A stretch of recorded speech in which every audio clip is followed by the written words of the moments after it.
Hello, wonderful students, and welcome back. This is Michael. And I'm Phil, and this is the IELTS Grind. And today we are going to be working on each other's terrible accents. Yeah. Because the question is, when you're doing the IELTS, which is best? Is it British English or is it American English. So, we're going to talk about this. So basically, the advice is, it depends where you've learned your English.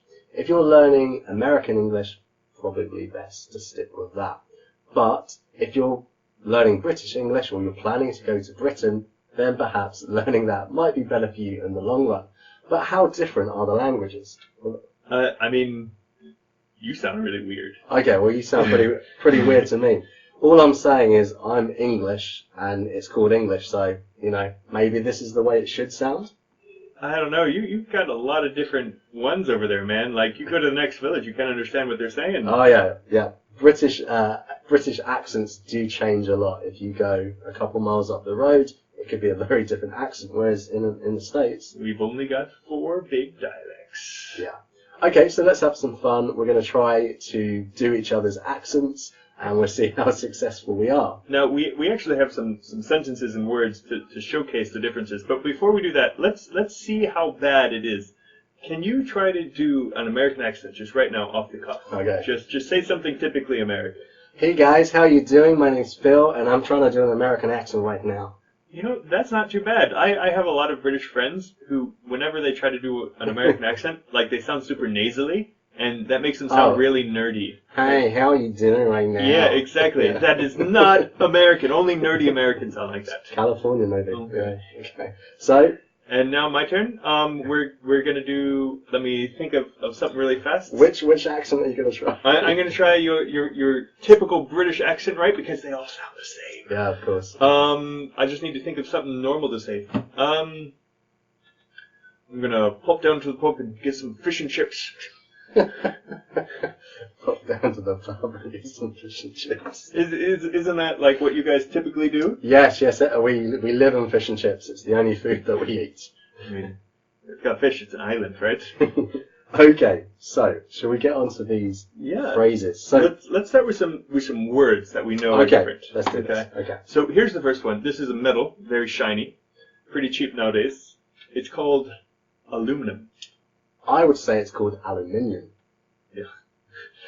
But if I'm not wrong, we spell it in different ways, right? I think this is actually one of those words where we spell it the same, it's just that we swallow the syllable. Oh, yeah. Like, okay. if you tried to write it phonetically as an American, you probably will spell it wrong. Well, yeah, I was very confused why you said it that way, so that kind of explains it. Okay, so, aluminium or... Aluminum. Okay. By the way, can you try to say aluminum? Aluminum. He already has a pretty good accent. So, it's really annoying. And now, aluminum. Which part of Bombay are you from? Aluminium. Yeah. Okay. Aluminium?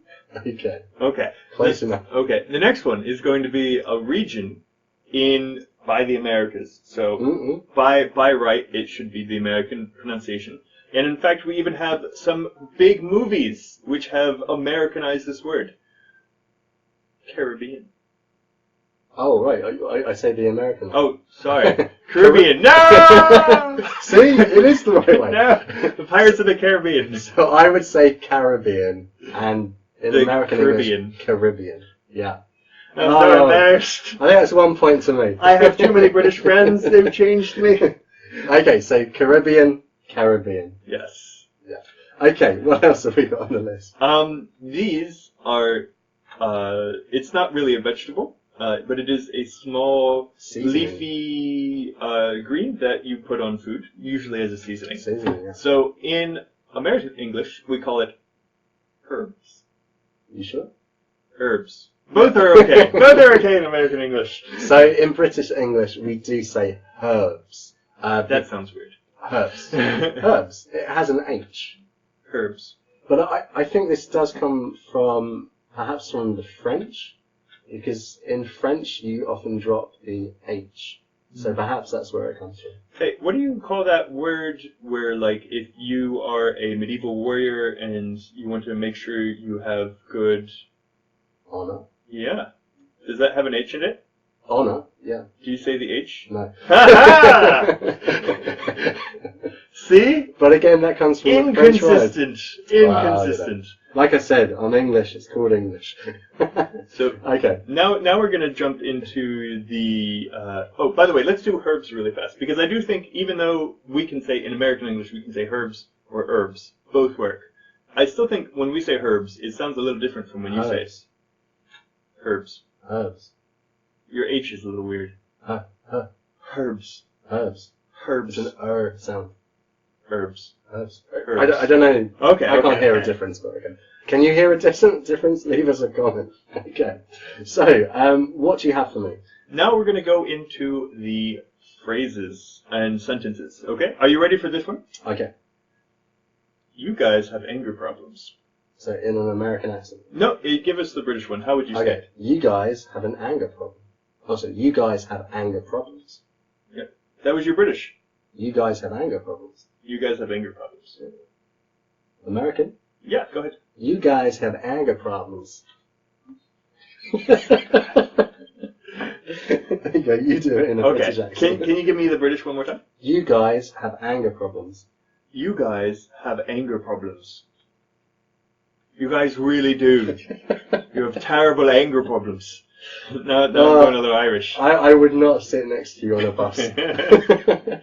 Because of the anger problems. What do you have next? Okay. Apple pie is delectable, despite being unhealthy. Okay. So, I would say this is my British accent. Apple pie is delectable, despite being unhealthy. That just sounds fancy. Sounds Wow. like fancy English. We are quite fancy. Okay, now with an American accent. Alright, so if I get this close enough, promise that you will subscribe to the channel because this is not very easy for me to do. So, American. Do you want to listen first? No, I don't. Oh, he knows. He's confident. I can do it. Apple pie is delectable despite being unhealthy. You should have tried harder. Now they're not going to subscribe. Oh, please subscribe. Okay, right, I've got some myself, okay? But I've got a bit of a twist on one of them, okay?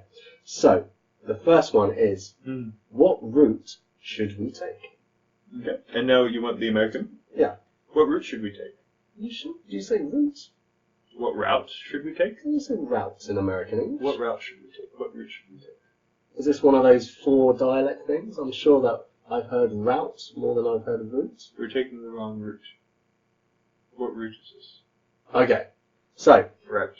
in British English then, so what route should we take? Have a go. What route should we take? It seems like you should be wearing like a crown, like you're the prince or something like that. I have kingly blood. But we do have, see, we have both words though. We have a rout, which is, you know, if 2 armies are fighting and one army is shattered and it loses, it goes into a rout. We say the same thing, so rout's an army. Yeah. And then route is the way that you go. The direction, yeah. Yeah. So we say route, but I thought it was route. Yeah. I mean, I think route is sometimes acceptable in American English. Okay. But I think I would only ever say route. So if you're as confused as I am, let's just move on. Okay, so this next one is a bit of a twist. So I'm going to say it with my the accent I use for teaching, and then I'm going to say it with my local accent. So, I drink water from a bottle. Okay. I drink water from a bottle. So try that with your native accent. Okay. I drink water from a bottle. I drink water from a bottle. I drink water from a bottle. You can hear the difference in water there. And bottle. Yeah. So, try it with a British accent. Can you give it to me again? I drink water from a bottle. I drink water from a bottle. Okay. A water bottle. Okay, I'm from a small city in England. It's not very famous. It's called London. Haven't heard of it. Not heard of it? No. It's not very famous. But in London we have an accent and it's called kind of Cockney. Okay. So in Cockney we don't actually have the T sounds. So I'm going to do this a bit more Cockney, a bit more London. So try this one. I drink water from a bottle. I drink water from a bottle. It sounds like you said I drink water from a bottom. Which you don't want to do. I drink water from a bottle. You're going Scottish there. Okay. A water bottle. Okay, moving on. So the last sentence I have is, I park my car in a garage. Park my car in a garage. I park my car in a garage. Park my car in a garage. Yeah, so I would say garage, and you say Garage. garage. And also, I think in the UK sometimes it depends, but garage. I think because we do have a north-south divide in accents. For example, in the south we say things like bath, laugh, grass, and if you go to the north of England, they say bath, laugh, grass. So we do have this regional difference as well. And I think garage, garage, this is one of those things that British English do. What do you call a tall building where you can park your car? A car park. Really? We call it a parking garage. What do you call the big empty spot in front of stores where you can park your car? Car park. Call that a parking lot. Yeah. Yeah, I don't know what to tell you. Okay, so we've had a bit of fun here today, but the main message is it really doesn't matter if you're using American English or British English.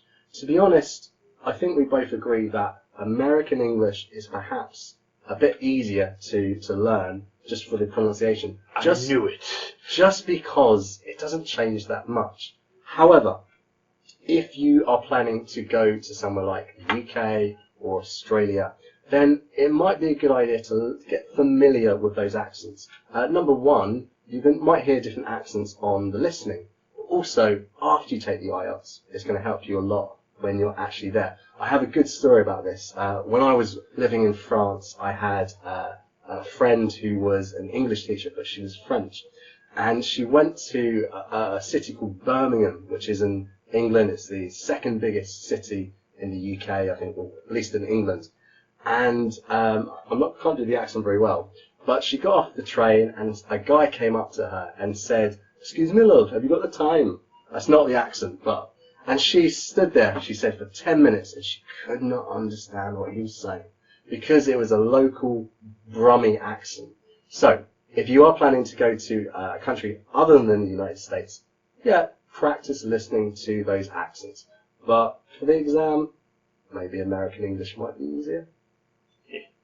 Okay, so anything to add there, Mike? No, I think that's about it. I think that's it. So thanks very much for watching. Don't forget to subscribe to the channel and give us a like. And if you've got any questions, then leave us a comment. So which accent do you think's easier? Better. See you guys next time. See you next time. Peace.